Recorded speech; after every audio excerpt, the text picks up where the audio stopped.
Wan,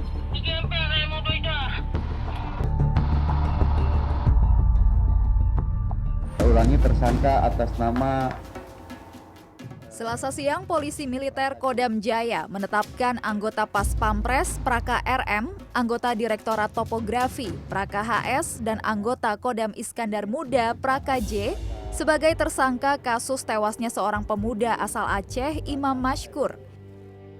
Mereka dijerat di 3 kasus, yakni penculikan, pemerasan, dan penganiayaan.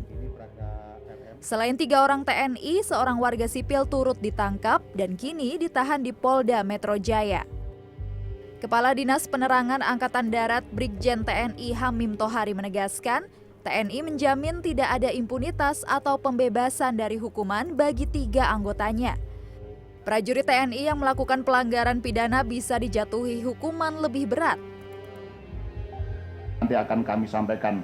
Tetapi mohon teman-teman media maupun masyarakat bersabar menunggu hasil ini dan yakinlah bahwa ini akan kita lakukan secara tuntas dan kami jamin sebagaimana penekanan atau penegasan Panglima TNI berkali-kali bahwa tidak ada impunitas terhadap prajurit TNI yang melakukan tindak pidana baik umum maupun militer.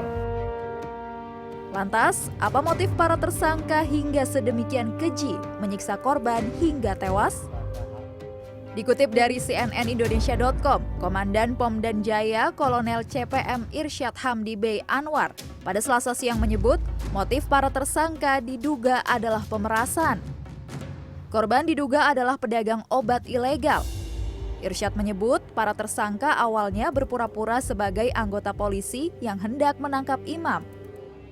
Belakangan terkuak selain imam, para tersangka pun menculik seorang warga lain yang juga pedagang obat seperti imam. Korban itu lantas dilepas para tersangka di Tol Cikeas karena susah bernapas saat disekap para tersangka.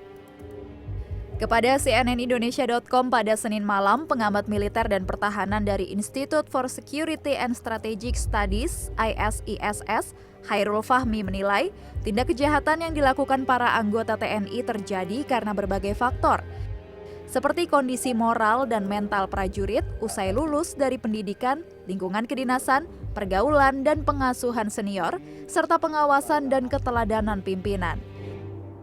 Sementara itu, Lembaga Perlindungan Saksi dan Korban LPSK menyatakan siap melindungi keluarga korban dan akan membantu jika keluarga mengajukan restitusi.